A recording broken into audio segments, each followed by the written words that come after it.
শুধু তাই নয়, এই বিএনপির সিনিয়র যুগ্ম মহাসচিব রুহুল কবির রিজভী বিভিন্ন সময় বিভিন্ন মানুষের বিরুদ্ধে এ ধরনের কুরুচিপূর্ণ বক্তব্য দিয়ে প্রদান করে আসছেন। সেটা থেকে নিষ্কৃতি পাওয়ার জন্য আজকের এই মামলা হয়েছে। সে যে আমাদের বরাবর যে আবেদনটি করেছেন, আবেদনটা আমরা রেখেছি, এটা আমরা একটু খতিয়ে দেখব। সে এখন সরকারের এজেন্ট এবং সরকারের পক্ষ হয়ে কাজ করছে, তাই সে তো ছিল রুচির দুর্ভিক্ষ মিডিয়া। আসসালামু আলাইকুম, আপনার সবাই কেমন আছেন? আশা করছি সবাই ভালো আছেন।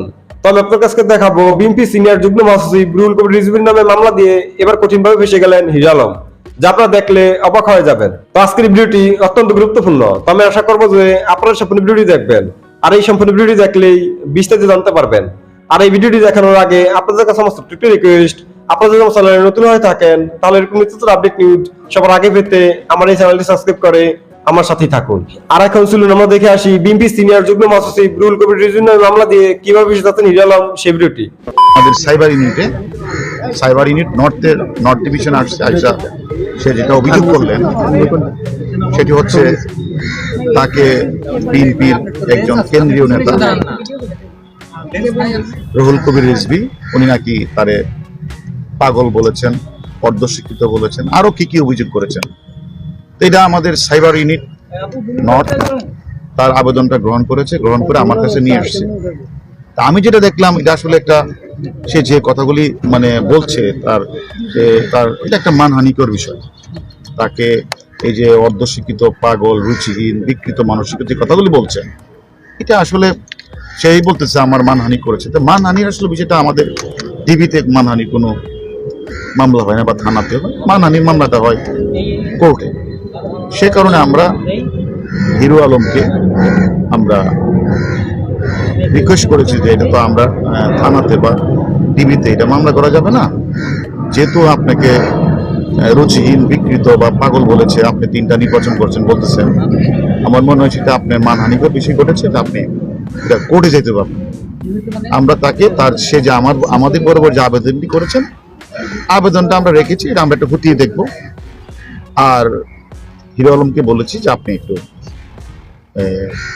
জজ কোর্টে চলে যান, সেখানে সিএমএন কোর্টে গিয়ে আপনি উকিলের পরামর্শ নেন, আর মানহানি যদি মামলা করতে চান সেখানে মামলা করতে পারবেন। এই কথা বলে আমরা তাকে বিদায় করে দিয়েছি। প্রাথমিক অবস্থা আপনার কাছে কি মনে হচ্ছে অভিযোগটা দেখে এবং বিশ্লেষণ? এটা তো আমরা গতকাল থেকে আমরা ইউটিউবে দেখছি যে বিএনপির একজন কেন্দ্রীয় নেতা ইউটিউবে আসছে, যেটা আপনারাও দেখেছেন, আমরাও দেখেছি, সেখানে তাকে নিয়ে যে মন্তব্য করেছেন সেটা আমরা দেখেছি।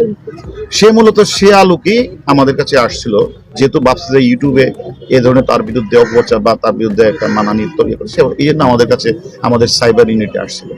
তা আমরা তার আবেদনটা রেখেছি, আমরা খতিয়ে দেখছি। আর যেহেতু মানহানিকর বিষয়, তাকে আমরা কোর্টে যাওয়ার পরামর্শ দিচ্ছি। আজকের আশরাফুল আলম ওরফে হিরো আলম বিএনপির সিনিয়র যুগ্ম মহাসচিব রুহুল কবির রিজভীর বিরুদ্ধে দণ্ডবিধির 501 এবং 506 ধারা একটি মানহানি মামলা দায়ের করেছেন। সেই মামলার এজাহারে তিনি উল্লেখ করেছেন, বিএনপির সিনিয়র যুগ্ম মহাসচিব গত 5/8/2023 তারিখ ইউটিউব সহ বিভিন্ন গণমাধ্যমে এবং সামাজিক মাধ্যমে এই আশরাফুল আলমকে অর্ধপাগল, অর্ধশিক্ষিত এই ধরনের কুরুচিপূর্ণ বক্তব্য দিয়ে তাকে তুচ্ছ তাচ্ছিল্য করেন, যেটা বিভিন্নভাবে সামাজিক যোগাযোগ মাধ্যমে ভাইরাল হয়, এবং তাকে হুমকি দিয়েছেন, যে হুমকির কারণে 506 ধারা অভিযোগ আনয়ন করেছেন। আজকের বিজ্ঞ আদালত হিরো আলমের বক্তব্য শুনেছেন এবং বক্তব্য শুনে আপাত দৃষ্টিতে এই মামলার গ্রহণযোগ্যতা থাকায় মামলাটি তদন্তপূর্বক প্রতিবেদন দাখিল করার জন্য ডিবিকে নির্দেশ দিয়েছেন। এছাড়াও আমরা লক্ষ্য করেছি বাংলাদেশ সংবিধানের 27 আর্টিকেলে ক্লিয়ার বলা আছে, all are equal in the eye of law, সকল নাগরিক আইনের দৃষ্টিতে সমান। কিন্তু বিএনপির সিনিয়র যুগ্ম মহাসচিব সেখানে তাকে তুচ্ছ তাচ্ছিল্য করে বক্তব্য দিয়েছেন। শুধু তাই নয়, এই বিএনপির সিনিয়র যুগ্ম মহাসচিব রুহুল কবির রিজভী বিভিন্ন সময় বিভিন্ন মানুষের বিরুদ্ধে এ ধরনের কুরুচিপূর্ণ বক্তব্য দিয়ে প্রদান করে আসছেন। সেটা থেকে নিষ্কৃতি পাওয়ার জন্য আজকের এই মামলা হয়েছে এবং মামলার সততা থাকার কারণেই বিজ্ঞ আদালত সেটা তদন্তপূর্বক প্রতিবেদন দাখিলের জন্য ডিবিকে নির্দেশ দিয়েছেন। বিষয়টা হচ্ছে মূলত উনি হিরো আলম তিনি মামলা করেছেন এবং তিনি আদালতে বলেছেন যেহেতু মানুষ ভুল হয় মাফ করে দিয়েছেন, সেই ক্ষেত্রে তদন্ত নির্দেশ কেন? না, এখানে মাফ করার কোনো বিষয় নয়, যেহেতু তিনি সরাসরি অভিযোগ করেছেন বিএনপির সিনিয়র যুগ্ম মহাসচিব রুহুল কবির রেজভির বিরুদ্ধে, সে কারণেই বিজ্ঞ আদালত সেটা তদন্তপূর্বক প্রতিবেদন দাখিলের জন্য নির্দেশ দিয়েছেন। এখানে ক্ষমা করার কিছু নাই, এখানে প্রতিকার চেয়ে উনি মামলা করেছেন এবং এখানে হিরো আলম সেই প্রতিকার প্রার্থনা করেছেন, সে কারণে বিজ্ঞ আদালত এ ধরনের একটি আদেশ প্রদান করেছেন। রাষ্ট্রপক্ষ থেকে আপনাদের ভূমিকা কি ছিল? আমাদের বক্তব্য হলো, কোনো নাগরিক যখন সংক্ষুব্ধ হবে তখন বিজ্ঞ আদালতে তিনি বিচারের জন্য আসলে তাকে সহযোগিতা করা আমাদের নৈতিক এবং আইনগত কর্তব্য, আমরা সেটাই করেছি। দাঁড়িয়েছে এই কারণে যে হিরো আলম আসলে তো সে হিরো নয়, সে হলো পচা আলম, এবং অনেকে তাকে টোকাইও বলছে।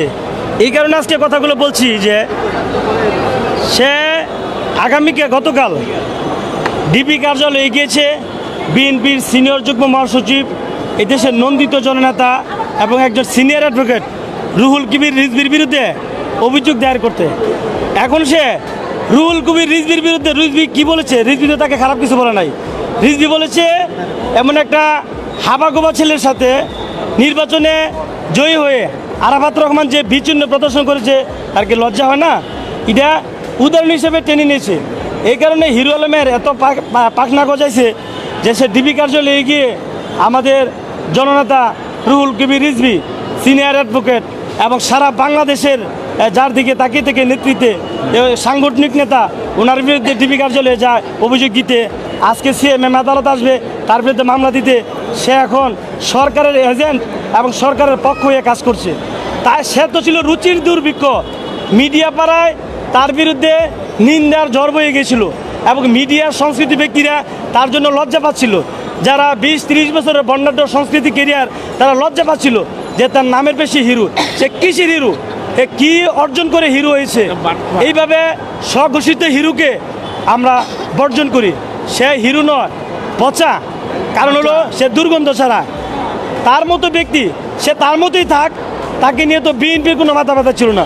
বরঞ্চ আজকে তার যে উত্থান, তার যে যশ খ্যাতি, তার যে অনলাইনে যে ইনকাম হইতেছে, অনলাইনে বসে যে ব্যবসা করতেছে, এটা বিএনপি কারণে। কারণ যেখানে বিএনপি ইলেকশনে যায় না, আওয়ামী লীগের এগেইনস্টে হিরো আলম দ্বারা, এবং এই নির্বাচনটাকে হাস্যকর করার জন্য, প্রশ্নবিদ্ধ করার জন্য বিএনপি তথা এই দেশের যারা নাকি নির্বাচন গণতন্ত্রকামী লোক, যারা একটি নিরপেক্ষ নির্বাচনের দাবিদার, তারা হিরো আলমকে শেয়ার করে, প্রচারণা করে, কমেন্টস করে তার এই উত্থানকে অনেক বেশি সারা বিশ্বে ছড়িয়ে দিয়েছে। এই জন্য হিরো আলম এখন হিরো আলম বিএনপির সাথে, বরঞ্চ বিএনপির এমন একজন নেতা যিনি বিএনপির সিনিয়র যুগ্ম মহাসচিব এবং সিনিয়র অ্যাডভোকেট, তার বিরুদ্ধে সে মামলা করতে আসছে। আমি আশা করছি যে আপনারা সম্পূর্ণ ভিডিওটি দেখেছেন। আপনাদের যদি বিষয়টি নিয়ে কোনো মতামত থাকে আমাকে অবশ্যই কমেন্ট বক্সে জানাবেন। আর আপনারা যদি আমার চ্যানেলে নতুন হয়ে থাকেন তাহলে আমার এই চ্যানেলটি সাবস্ক্রাইব করে আমার সাথেই থাকুন। তো দেখা হচ্ছে পরবর্তী ভিডিওতে। সেই পর্যন্ত সবাই ভালো থাকবেন, সুস্থ থাকবেন। আল্লাহ হাফেজ।